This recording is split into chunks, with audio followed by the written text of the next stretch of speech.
friends, I'm Dr. Grazie Christie, and this is Conversations with Consequences, the radio show of the Catholic Association, where we are changing the culture one conversation at a time. You can listen to Conversations with Consequences on the EWTN Global Catholic Radio Network at 5 p.m. on Saturdays, and also on SiriusXM channel 130.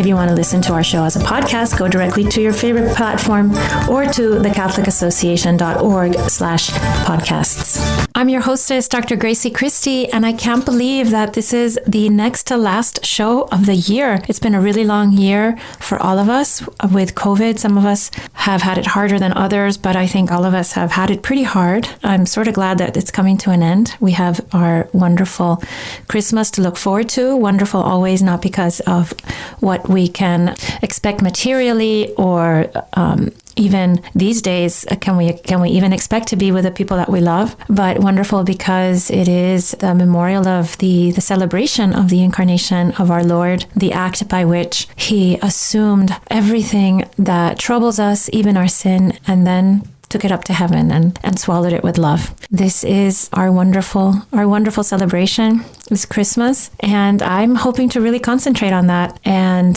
pray a lot for Thanksgiving, for all the wonderful things that have happened this year, even in the face of the things that have been challenging. Anyway, today our show will be interesting as always. We're going to be talking to Serrin Foster. She is the head of Feminists for Life, a very important and interesting organization. It sounds almost like an oxymoron, and we're going to hear a lot more from her about that. We're going to be talking to her about the big news about the pornography distributor Pornhub deleting 80% of its content after being fiercely criticized for profiting from child rape and sexual trafficking. She knows a lot about this, and so she'll be talking to us about that. But first, as it is the end of the year, I've asked the whole entire TCA team here for a year-end wrap-up. As we look towards the new year, there were many pro-life and religious liberty accomplishments this past year, and we're going to cover the more important moves that were made by our outgoing administration to protect the most vulnerable and also to protect the faith. Also, what should we be looking out for as the new year coming along, and we're going to have a very liberal administration taking control of the White House. So I'm happy to welcome my TCA colleagues and my dear friends, Maureen Ferguson and Ashley McGuire, to Conversations with Consequences. Thanks for joining me, ladies. Great to be with you, Gracie and Maureen. It's fun to have all three of us together. I'm so glad that the three of us could do this for the end of the year. You guys have been so wonderful to have on the show periodically, all the time. You guys come on and help me out and share your wisdom and your insight.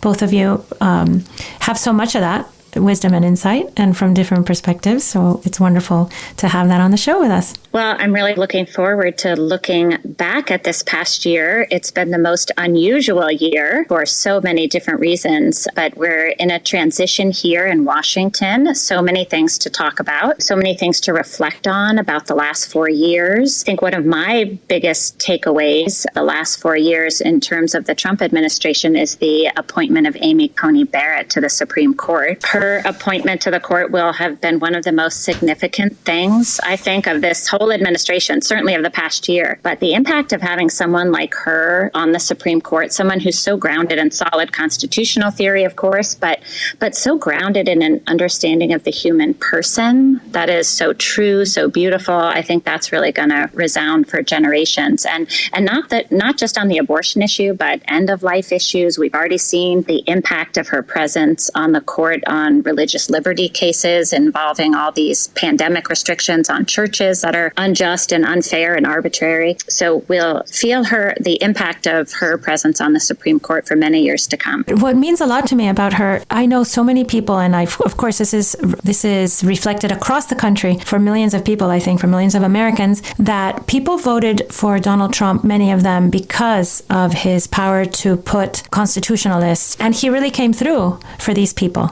My husband is one of them. When he came to the point of voting for Trump or not 4 years ago, he looked at me and he said, I'm just going to go for it because the Supreme Court means so much. And it's been a wonderful thing that he has done for all Americans who really feel that the Constitution is what protects us from falling into the dysfunctions of so many other countries. And he did deliver. And I'm really happy about that. And I agree with Maureen that Amy Coney Barrett was such a great bookend to this administration because, of the more than 200 constitutionalist judges that the Senate was able to confirm over these past 4 years, which was truly an extraordinary accomplishment, and I think will define the legacy of this administration. Hers was so incredibly unique, being a mom to 7, including 2 adopted children, 1 child with special needs. And, we let our kids watch the swearing-in ceremony at the White House, and to see Clarence Thomas, one of the first African-American justices, swearing in Amy Coney Barrett, one of the first mom of school-age children. And when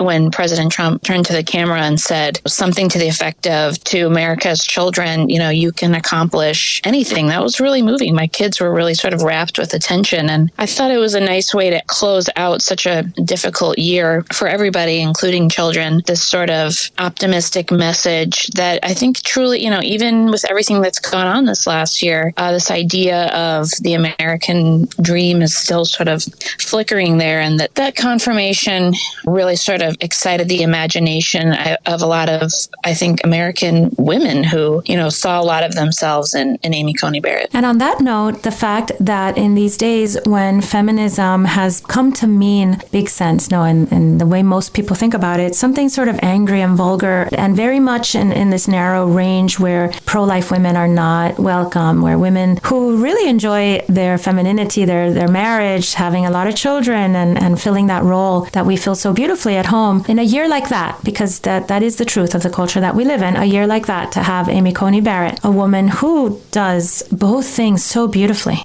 really embodies a maternal feminism, a pro-life feminism, a hospitable feminism, a feminism that acknowledges the call of the home and the call of the husband, who's always calling. I think we're all laughing a little too much on that one. Well, and remember the last 4 years started out with the Women's March, but sort of culminated in this, but also just a brief look at the last election.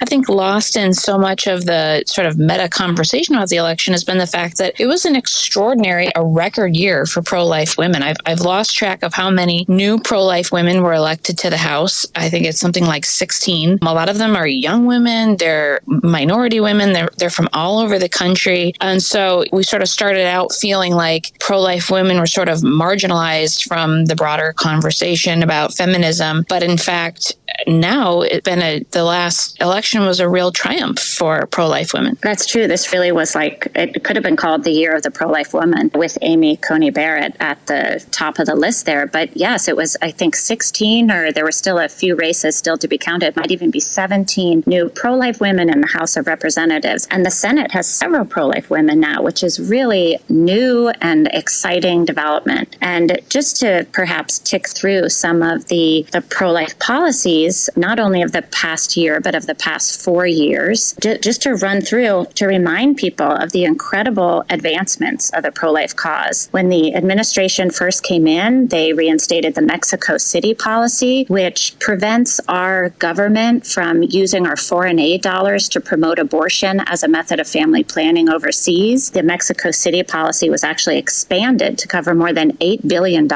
in our global health assistance as part of our foreign aid. We've already talked, of course, about the 260 federal judges confirmed by the Senate, which little shout out to Senator Mitch McConnell for being the brilliant architect of confirming all these incredible judges. But the Title X regulations, which prevent domestically our family planning programs from funding abortion as a method of birth control. And as part of our Title X program, for the first time, the government funded all kinds of new organizations which don't include abortion at all. They offer comprehensive, authentic women's health care, but not abortion. And they, for the first time, were eligible for these Title X funds. There were all kinds of regulations from this administration on Obamacare to kind of separate out abortion and to protect conscience rights. I mean, I could go on these. And the administration and the very good people who are working in these key positions, because so often personnel is policy, the good people working in some of these key positions politicians are really running through the tape of the administration. Just last week, the Justice Department issued a notice of violation to California because California has been mandating abortion coverage even in Catholic healthcare plans. And this is a total violation of federal conscience laws, but the administration is now going after them. Another case just last week, the administration, the Department of Justice, sued the University of Vermont Medical Center because they forced a Catholic nurse who had made her objections to abortion known, but yet they forced her to assist in an elective abortion procedure. Again, I could go on and on about these accomplishments in the pro-life movement. And of course, all that is about to change. Gracie, you wanna? It's you're talking, and I'm really happy, and at the same time, I'm getting depressed. Because I wonder how much of this is going to be changed in week one. Sadly, a lot of things that President Trump and his administration were able to move in the pro-life direction will be very easily moved back. Here's a very cheerful thing, Ashley. The Little Sisters of the Poor. Right. Well, the Little Sisters of the Poor finally had their decisive victory in court this year. I think it was in June, in the height of the pandemic. And this is another area where the administration has been truly excellent in, whether it's passing new executive orders that protect the conscience rights of religious employers like the Little Sisters of the Poor, or the Department of Health and Human Services creating an entire new intra-agency office dedicated to protecting conscience rights, to actually enforcing regulations that are already on the books to protect conscience rights for healthcare workers, or to, devising, strengthening new regulations. And I think, this is an area where we've seen incredible progress over the last 4 years. But, unfortunately, I think it's an area where there's going to be a lot of conflict in the new administration, because I think it really is sort of one of the, if not the major front in the sort of culture wars is over the clash between religious liberty and sort of left-wing ideology as it relates to those issues. And unfortunately, the incoming president's pick to run that agency has an absolutely horrific track record when it comes to religious liberty. Gracie and I talked about this ad nauseum in a different segment, but it's an area to watch. If you're just joining us, you're listening to Conversations with Consequences. I'm your hostess, Dr. Grazie Christie, and my good friends from the Catholic Association, Maureen Ferguson and Ashley McGuire, are with me today, and we're doing an end-of-the-year recap and looking forward to the next year as much as we can in these years of pandemic. Before we get into we get into more of that, Maureen and I have both had children that recently dealt with COVID, right, Maureen? And they did really well, both of them. That's right. My daughter caught COVID Italian style. She was on a study abroad program in Italy and came down with, she and a bunch of her fellow students came down with COVID, and she bravely fought it off. But it did linger for a while. And my daughter, the same thing. She's just getting over her COVID. She got it in London, where she's been living. And I'm so happy to report that she was able to get on that last plane out of London. I think it's the last plane out of London. And she's on her way home for Christmas.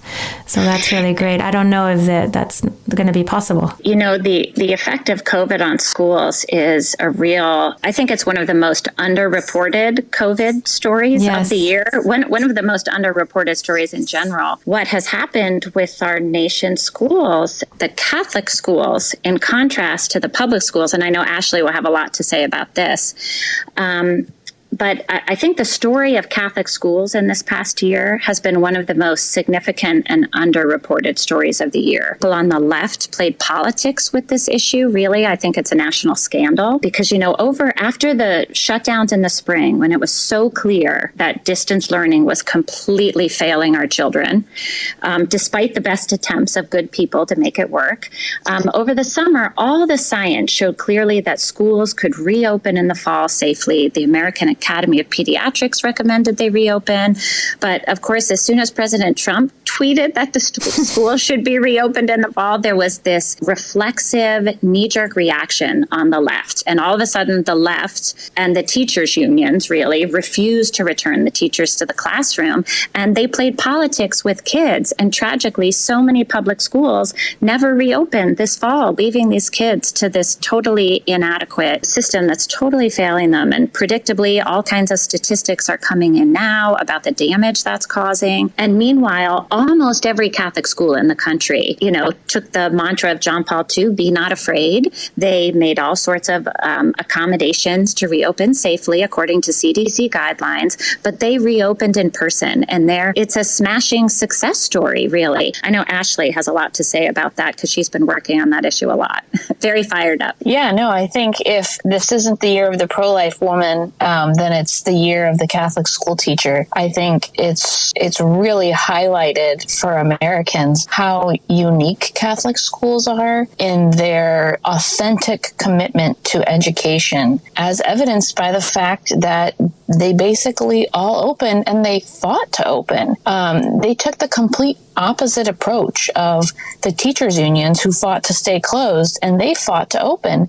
In a lot of cases, in places where legislators and bureaucrats tried to close them down, knowing full well that if they opened and if it was a success, it would highlight all the more the politicization of what the teachers' unions were doing and the sort of catastrophic failure of public schools. In contrast, and I think, here we are at the end of a semester, and that is absolutely what has happened. My kids are in a parochial school, and they opened in September. They had to fight the local health officer to have the right to do it. And, when teachers' unions were driving around this area dumping child-sized body bags on the grounds of their schools, our administrators were putting together a 50-page plan to open safely, and we went an entire semester. We went a full half of the school year without a single closure related to COVID. And they absolutely took precautions. I never felt like my kids were in any way. And I truly think that the teachers and administrators at Catholic schools are the unsung heroes of this pandemic. And it was also an important opportunity for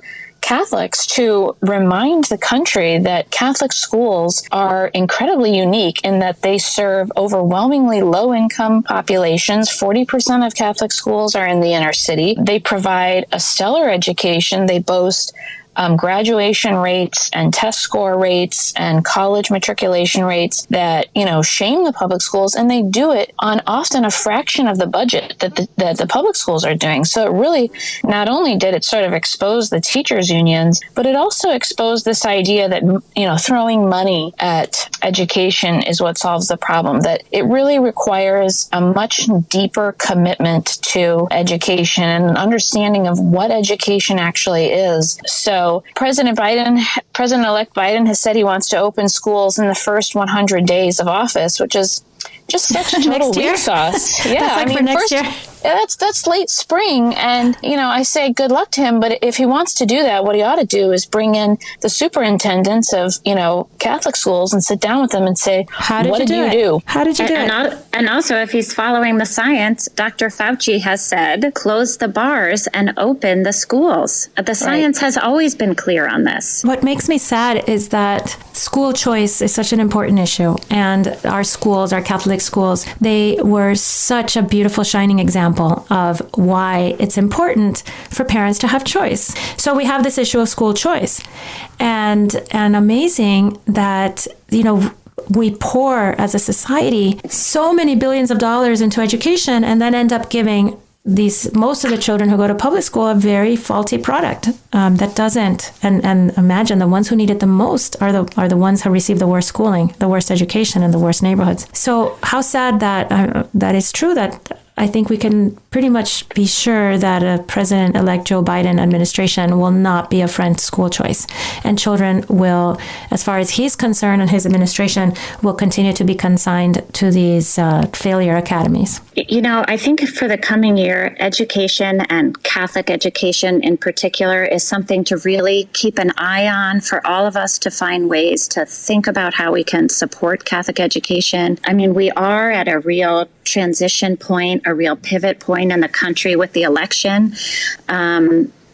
I have two parallel thoughts when we talk about all the pro-life and religious liberty advancements of the last 4 years and how so much of that is going to be rolled back almost immediately in a Biden administration. Elections really do have consequences, and sometimes they are very real and tragic consequences. But of course, as Catholics, we know that our salvation is in our Lord. And I think sort of a refocus on the education of children is a really important place for us to go, and how can we better support Catholic schools, because the political support will not be there. I like that, Maureen, and because it's something that as Catholic parishioners, all of us can do. If our school parish has a school associated with it, which is many, many parishes, we can be supportive of the school. We can offer financial support. We can offer our hands, our time, our service. I know that my parish priest, for instance, our pastor, the school's a huge amount of trouble for him, of just pure time and headaches. And he really needs all the assistance of his parishioners to make sure that school keeps running as beautifully as it's running, and also keeping costs down. I think that's important too. It's easy to allow tuitions to rise, and then it gets out of the reach of the parishioners, which is a sad thing. And on the school front, but in a different direction, one sort of important victory for this year, but also an area to watch, relates to the religious liberty of Catholic schools. There was another Supreme Court decision that came out this summer that protected the rights of religious schools, not just Catholic schools, but religious schools, to employ teachers that adhere to the religious doctrines of that school. And that was sort of a nail-biter of a case, because there was an attempt to, basically argue that Catholic school teachers don't qualify as ministers under religious liberty law, and Catholic schools and religious schools fought back and said, no, absolutely. If you're teaching in a religious school, you're infusing those beliefs in everything you do. And I see this, in the work that my kids bring home from school. Every single subject is infused with religion, and whether you're a math teacher or a PE teacher at a religious school, you are absolutely involved in teaching the faith, and the religious liberty of schools to be able to decide who they're going to hire as teachers is essential. And then you look at some of the things we're already seeing where, certain interest groups are out there saying one of the first things that a Biden administration should do is take away the accreditation of religious schools that don't hire teachers that adhere to left-wing ideology as it relates to things like gender ideology. And this is going to be an essential fight to preserve the right for our kids' schools to be able to continue to freely teach our children the faith, and hire teachers who are going to teach them what we believe and not the opposite. Absolutely. There's so many things like that. I think it was Archbishop Chaput who wrote that we are becoming strangers in a strange land. It's a new experience for us as American Catholics, and I think we have to be really mindful of how we're teaching our children to live out the faith, because the world now is such a different world, in this country in particular, than the one that we grew up in. And I wanted to call our listeners' attention to a beautiful op-ed that Cardinal Dolan just had in the Wall Street Journal this week. As we are entering this Christmas season, he was reflecting about how it's kind of a new experience for Americans to be told we can't go to church. I mean, this is the first time I had to sign up on a Sign Up Genius to get a place at Christmas Mass because of all the restrictions put on our churches. Of course, I don't have to sign up to cram into the mall with lots of people or go to the nail salon, but now we have to sign up to go to church. And in some places, the churches are being shut down or severely restricted. But Cardinal Dolan op-ed really urged us to think bigger, because around the world, of course, there are millions of persecuted Christians that are, suffer violence that is almost unimaginable to us as Americans. And he reminds us that persecution is at the heart of the Christmas story. There was state-sponsored oppression. That's where there was the flight to Egypt. But to think about in our end of the year giving and such, but to think about the Christians in China who are suffering such suppression, the destruction of churches, what's going on in Hong Kong, in Turkey and Nigeria. There were 27,000 Christians killed in Nigeria last year. I mentioned China, of course, but in Saudi Arabia this Christmas, I believe there's about 1 million Christians who are not allowed to go to church. So just to kind of keep a global perspective, even as we're being mindful of the issues we face here at home. Oh, that's a beautiful reflection, Maureen. Thank you for sharing that with us and our listeners, because it is very important to put our little troubles on the big world stage and say, I can bear it. What about you, Ashley? What are you thinking now at the end of the year? Well, one thing I think was very encouraging to see as the pandemic dragged out was the way, initially churches really complied with regulations when we didn't know what we were dealing with. But seeing how as things went on, the churches really stepped up and they said, no, actually, we're not going to sit back while you let restaurants and bars and nail salons open and require us to limit our services to 10 people outdoors. So I think it was encouraging to see revival of energy of the faithful and pushing back on unfair restrictions, even in places where we're not dealing with what the kind of horrors that Maureen was documenting. And some people have pointed to the idea that there's a real vitality there that this pandemic has sort of exposed. And I hope that that's something that carries us into the next year, because it's uncertain how long this will continue to go on. Well, I think you're right, Ashley. I think that those of us who were kept away from Mass, which I think was everyone, most, unless we had a resident priest, we've come to really appreciate and cherish our daily encounter, our weekly encounter with God and the Eucharist in ways that we didn't even know we were capable of doing. No, that kind of appreciation and cherishing. So now in a few days we will be encountering Christ in the Holy Family in the stable and welcoming Him in His great adventure, the great adventure of the Incarnation. And so I thank you, Maureen and Ashley, for doing this Christmas special with me and talking about all the things that have happened in this past year, things to be really happy about, even in the midst of our difficulties. So I hope you both have a happy Christmas. Thank you. Merry Christmas. Both of you too as well.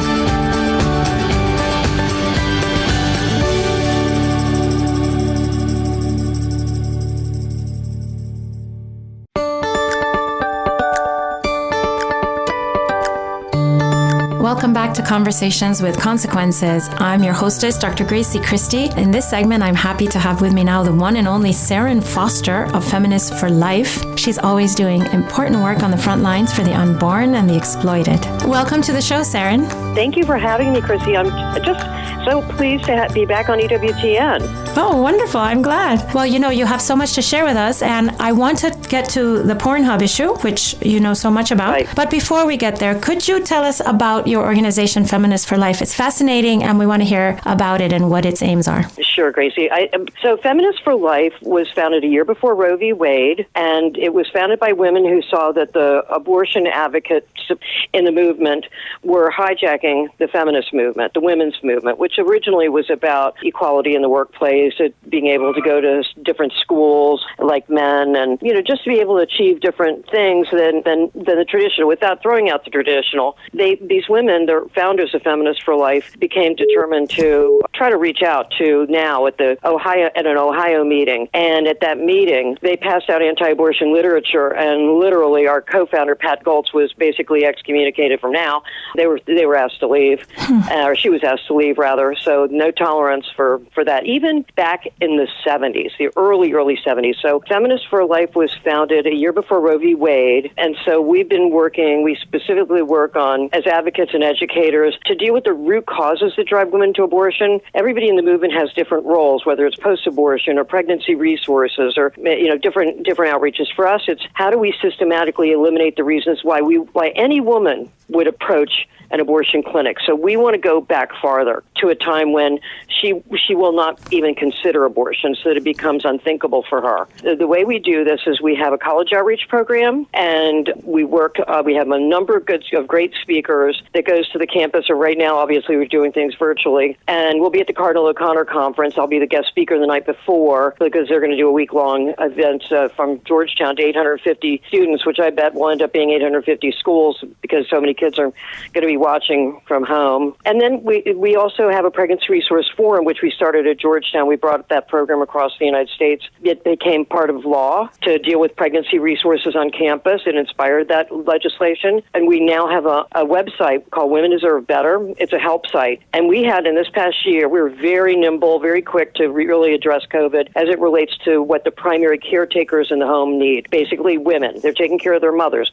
their grandmothers, their children, their husband. Everything is going on for her. So how could we help her? And really, especially those who are at highest risk of abortion. So if you look at our website, which is womendeservebetter.com, one of two websites, it helps women work, learn, live, and love better. So whether she's a student, whether she's mom who's 40, and now she's got a surprise baby on the way, maybe it's somebody just trying to return to school with a family, maybe they're looking for utility assistance because they're freezing to death right now because they haven't had income in a while. I mean, these pressures, all these pressures on women and girls and teens are what pushes many, and unfortunately, to abortion. And so we want to help alleviate that, especially during this really hard time. And our new program, our teen outreach program, it is called Girls Deserve Better, like women deserve better. Girls deserve better, too. And we've done this because we want to reach college-bound students before they reach campus and before they're in this culture that supports abortion, but also because so many now you're hearing about are being victimized by gangs. Many gangs have found out you can sell a pill once, but you can sell a teenage girl repeatedly. And it's happened in my neighborhood a number of times. We've seen it with Epstein and Maxwell. You've seen it more recently with a fashion mogul. I mean, the stories keep on coming out. And then there's, the less famous people who are abusing women, of course, too, in private lives, and girls. And so we want to reach them as well. So we've got a new theme for that, which is Forever Priceless. And that was the idea of Joyce McCauley-Benner, who's our resident expert on sex trafficking. She's actually worked with girls directly who were being trafficked, and has really taught me so much about what is going on before kids are getting to campus. And so we're adding this on. Some people think we're kind of out there thinking you're going to have more programs on when we've got COVID, but there's a need, and we know that we can position ourselves well. We have the creme de la creme of interns that come to Feminists for Life and help us, give us ideas, teach me as much as we teach them in terms of social media and outreach and whatever. So we have a whole page on Girls Deserve Better that's going to be growing and growing. We're going to have lots of program components for people who homeschool, as well as for those who are in boarding schools, parochial schools, whatever, and educate our parents along the way, and that's on our Feminists for Life side, Feminists for Life of America's website and Facebook page and all that. But that's some of the things we're going to be doing this coming year. It's going to be a really exciting year to get ahead of abortion providers and predators and those who would protect the predators. Serrin, I'm so glad you went over the history of Feminists for Life, because I think it's really interesting how, and I think everyone needs to understand this very well, how the regular feminist movement, the feminists that march on Washington and don't allow their pro-life sisters to march with them, how those feminists hijacked the very worthy drive to achieve a kind of equality in the workplace and other things for women, and they hijacked it in the interest of sexual liberation and convinced generations of people, sadly many young women, that kind of sexual liberation would lead to their flourishing and their happiness. And we've seen exactly the opposite. It's wonderful that you are trying to turn back that clock and explain to girls and women that they are worth so much more than what regular feminists want to offer them. It really is important. I mean, boys deserve better too. Can I just add this? Oh, of course. Better. Yes. And so we recognize that, but we also recognize where we're experts, and that overwhelmingly girls have been over-sexualized and victimized. I think this latest thing with this horrible website called Pornhub, Feminists for Life has been fighting to stop the credit card companies, especially Discover now, from having their card access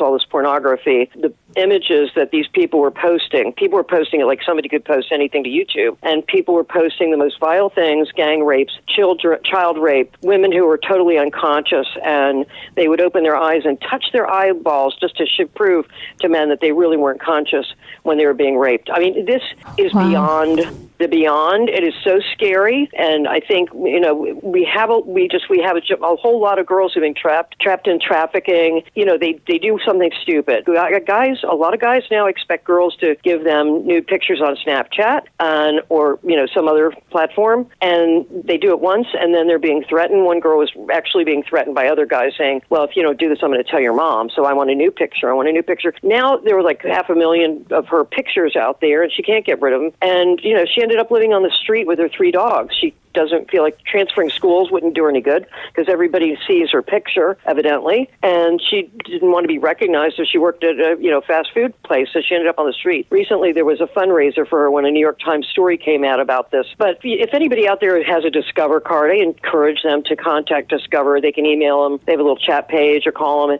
and say, please, take the policy of American Express, which says we will not allow American Express, our image, to be on any pornography website. Visa and MasterCard have just taken it down from Pornhub. I don't know where they are with these other websites, but pornography, when you're buying a girl's image online, you're part of the trafficking problem. Mm-hmm. You're part of human trafficking. This is the new form of slavery. This is one of the new forms of slavery. Slavery is human trafficking. And these kids are being trafficked. And how does this coexist in the same world where someone like Alexandria Ocasio-Cortez is defending sex work as real work? How does that exist what schizophrenic mind can hold, on the one hand, that women are worthy and dignified and should be protected and their lives enhanced, and at the same time believe that prostitution is a choice that can be made and with any dignity and safety? What you're describing is the natural extension of an illogical premise that all choices are good. All choices are not good. All choices are not equal because all people are equal, so therefore all choices are not. And pornography and the spectrum of violence against women, including abortion, is not something that true feminism, believes in, because the basic philosophy of feminism is nonviolence, non-discrimination, and justice for all. Mm-hmm. That doesn't mean using somebody and not recognizing the value in oneself. I mean, I think when you think about girls, and when Joyce McCauley-Benner, one of our speakers, when she was working with girls on the ground, I mean, it's a very different reality for them. They don't think like we're thinking about the fact that they have an inherent value. And we want to teach. We have another speaker, Cynthia Wood, who teaches that self-worth is inherent in each of us, and it's a pro-life value. It is a pro-life value. But unbelievably, I cannot tell you how many children have been abused in this country, and then therefore they get into relationships that are not healthy for them. They're trying to master basically something that went wrong to them, was purposely done wrong, at their expense, and so they try to master the event, but they get into unhealthy relationships, and they're hoping they can do better. So, sort of like somebody gets in a car accident, and they know it's their fault, and they keep on thinking back, what if I did this? What if I did this? And they end up in the same situation. And so we've got to reach girls earlier and tell them how important they are, and boys too, but girls, tell them how, they are worthy of respect, and just for being there, they are special, just for being there. So true. And men, to be worthy of respect, should be protecting women and not utilizing them. I'm sure you agree. Yeah, absolutely. And I remember when I first came to Feminists for Life, somebody was saying, well, abortion liberates men. I kept on thinking, no, it doesn't. It does not. It robs them. It robs them of being a father. It robs them of the relationship of being a good dad, a good husband. Abortion isn't good for men either. It's not good for anybody. So it's not true. Good for the perpetrators. It's not the ones who perform the abortion. It's not good for the people in the clinics. We know that from the work of, Abby Johnson, and then there were none. Abortion providers, advocates, predators, the teen media, including like Teen Vogue, the entertainment industry executives and their allies, including some legislators, have all really been working hard for a long time to blur the margins of what is good, what is acceptable, and what is expected. And this generation, and we thought maybe, 20 years ago, we thought there were things that were wrong in the music industry and vile and degrading to women. It has gone off the charts now. There are things that I can't even say on the radio that every teenage girl and boy knows what things mean. And their parents might not know, but these boys are hearing this stuff through the music, through the culture, online with their friends. And, it's just, we've got to turn this around. It's happening in suburbia. It's happening in urban cities. It's happening in rural areas. It's happening in Hispanic communities. Women are being trafficked by different gangs. It's really frightening, but we can do something about it. First thing everybody should do, well, I'd really like Feminists for Life to, for people to support us, of course, feministsforlife.org or womendeservebetter.com. But I also pick up the phone. How hard is it to pick up the phone and say to Discover, please stop supporting pornography and the sexual exploitation of girls and unconscious women. And they can find out information about that on our news page at feministsforlife.org about what to do. And there's also a bill where Senator Sass is demanding that Pornhub be investigated by the Department of Justice, and Feminists for Life is supporting that initiative. If you're just joining us, you're listening to Conversations with Consequences. I'm Dr. Grazie Christie, and we're talking to Serrin Foster, who's the head of Feminists for Life. So, Serrin, I recently spoke to Lynn O'Neill, and she's at the National Center on Sexual Exploitation, and she pointed out that MindGeek, which is Pornhub's parent company, has created a whole empire of exploitation, and that what we're really seeing in the past couple of weeks is that some of that infrastructure that props up the porn industry is finally crumbling. But there's much more to do, isn't there, Serrin, than just attack you mentioned the legislation that could be brought against them.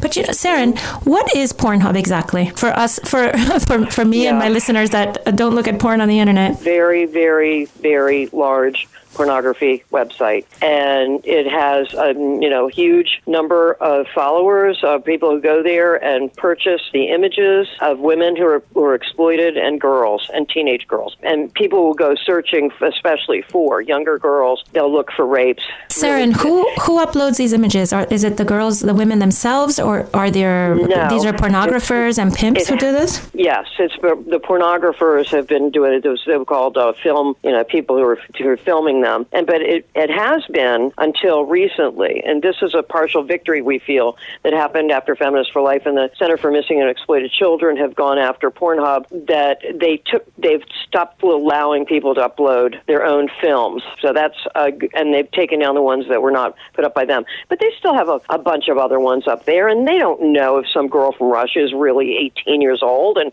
I mean, I'm not saying it's good to have girls doing all sorts of things when they've just turned 18 anyway. But I mean, how do they know their ages? How do they know that the people in those films aren't being drugged? How do they know they're not drunk? How do they know they're not being exploited by their boyfriends? How do they know that they're not being filmed in private and they don't even know they're being filmed? So this is a pure evil. That's how I best describe it. It's pure evil, exploitation. These are notoriously dangerous people, and they use girls and women, and they don't see any problem with it, and I do. And I think we should do our best to stop it to the extent we can, to protect everybody, to protect their own daughters, to look out for other people's kids, to really make sure that our daughters and everybody's daughters are really educated about the risks that are out there without frightening them to death, of course. But, I think the best, form of contraception I've always believed is distraction and keeping kids involved with sports and plays and choirs and all these things. Those after-hour schools, when we're back to normal, quote-unquote normal, are really dangerous between the hours of 3:30 and 6 o'clock when the parents come home. I think we have to sit there and think about what do we do during those times. Serrin, Pornhub has gotten into trouble because there is a real consensus out there, at least on the fact that women and girls underage shouldn't be included in pornography sites, and also women who are being molested against their will or held in bondage as sex slaves. But pornography all by itself, even if it's a girl over 18 who's fully consenting and has every desire to be a porn artist, or not artist, a porn actress. Even so, pornography is very damaging. It's damaging to everybody who is involved in it, and I think, especially the men who consume it. Do you agree? Well, yeah, it's interesting you're talking about the men who consume it and the image on them. It ruins marriages. Mm-hmm. It ruins relationships. Nobody can be everything that, people who've been perfectly posed in makeup and lights and camera and whatever, you can't compete. And it ruins marriages. And it's eliminating that foundation. I think it's so damaging. Pornography is addictive. It has caused all sorts of problems for people economically. People spending money. It's like gambling. Mm-hmm. People spending money on this stuff and robbing their own children, their own wives of the economic burden. But let's say they aren't even married. I mean, they're robbing themselves of a real relationship with real human beings. And this is not what we're supposed to be doing on this earth. I mean, this is I don't know the psychology of every single woman who's doing this. Let's say they're overage, but I can say a lot of them have come from being underage, runaways, get into prostitution, whatever, and then they end up in film industry or whatever. And so there's a whole way that some of these pimps will sit there and groom them, or they have groomers, like, allegedly Maxwell had done for Epstein. They have people who control the girls for him. There's a whole bunch of abortions that are not even being counted in this world because they're not being performed at Planned Parenthood. They're being performed by the pimps. Let me just say best girl, because I can't say what she's really called in that world. But his favorite girl, like that gay, who's probably grown up a little bit more, maybe she's got a child of his, and she's the one who recruits new women for him. I mean, how sick can you be? New girls. Oh, Lord, and then that's he horrible. Pretends he loves them and all this sort of thing, and then she's willing to do anything, and she believes he's going to protect her. But they find out who's going to be the victim. They figure out who's going to be the most easily able to exploit and manipulate. They figure out what are the things that they want. What is it they want a daddy figure because they don't have one at home? Is it that they want clothes because they're poor? They want to be able to eat. Maybe they're overwhelmed with money, and they just slide into this, and then it escalates. It escalates. So the whole thing is built on a nightmare. What if she's a drug addict and she's looking for drugs? I mean, we don't know what's happening when it's an older woman doing this. Not that old. They don't live that long in the industry. Oh, such a sad topic, Serrin. Thank you for talking about it with us. All our listeners can go to feministsforlife.org to learn more about it. And as Serrin said, if you have a Discover card, even if you don't, call the credit card company and tell them to stop doing business with Pornhub. So thank you so much, Serrin, for joining us. And I hope you have a lovely Christmas with lots of blessings to you and your family. And you as well. It may be really meaningful and memorable, even if it's a little different this year. So true. And now Father Roger Landry offers us, as is customary, a short and inspiring homily to prepare us for this Sunday's Gospel. This is Father Roger Landry, and it's a joy to have a chance to ponder with you the consequential conversation God wants to have with all of us this Sunday as the Church celebrates the Feast of the Holy Family. On Friday, we celebrated Christmas, which is first and fundamentally the celebration of how God so loved the world and every human being that he took on human nature himself so that he might fully restore us to the divine image and likeness. The priority of Christmas is always on God's coming into the world and our following the shepherds, the wise men, the angels, and the animals to adore him. We make a special pilgrimage to Bethlehem and filled with awe, praise, and thanks to God for the greatest of all gifts. This year, in the midst of the pandemic and all its collateral hardships and losses, we recognize our need for God even more, and we're filled with gratitude that God with us, Emmanuel, has not left us alone, but has entered our reality in order to replace our darkness with his light and give us life in response to death. To celebrate the Feast of Christmas well, however, we also need to look at how we receive this gift of God.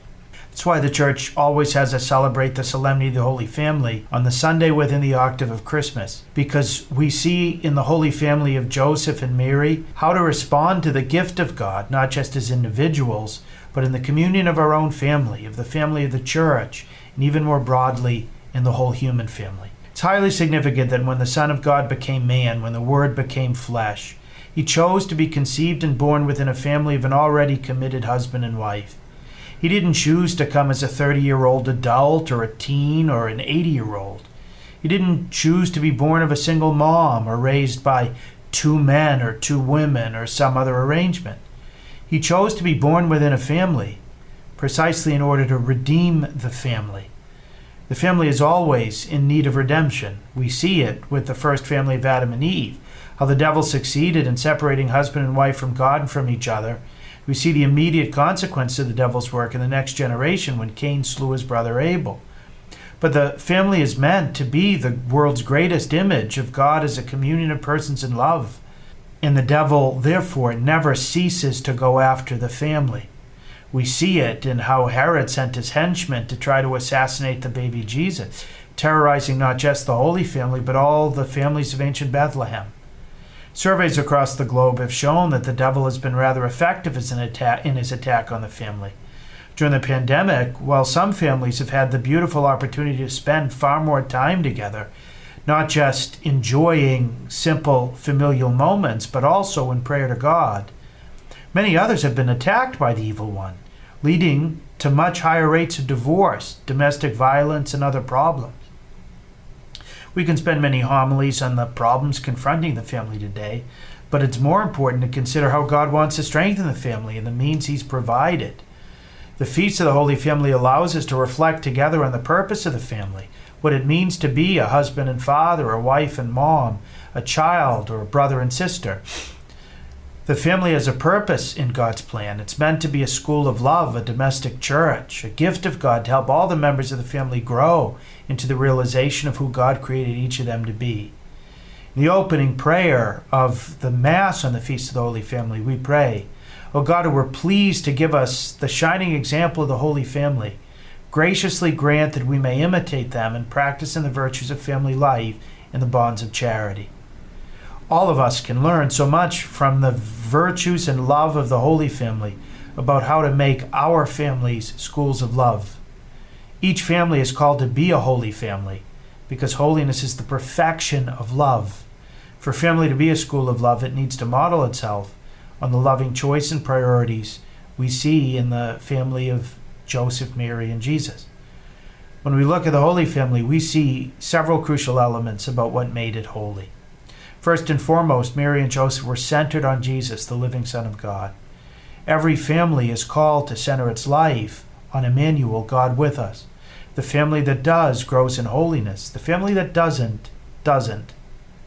Secondly, Mary and Joseph strived to do God's will and sought to help each other to do it. Mary said in becoming God's mother, "Let it be done to me according to your word."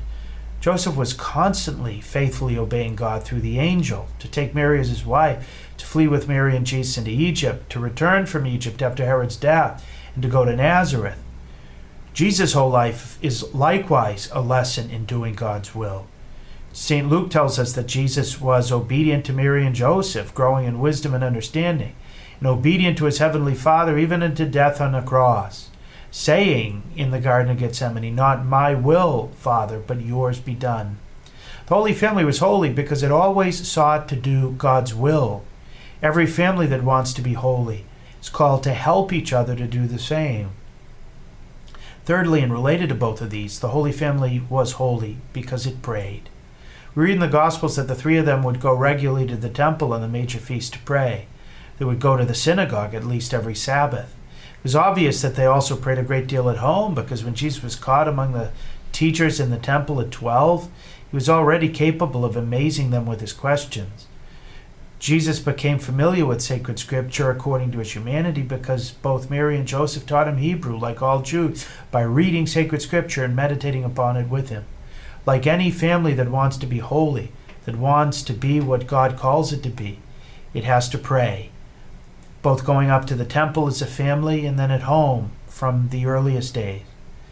The Feast of the Holy Family in the heart of the Christmas octave is an opportunity for each family to examine itself as to the extent to which it's imitating the Holy Family in making Jesus the center of their family life, in praying together, in encouraging and inspiring each other to be obedient to God's will through their own example, as we see in the Gospel reading of the presentation for this Sunday's feast.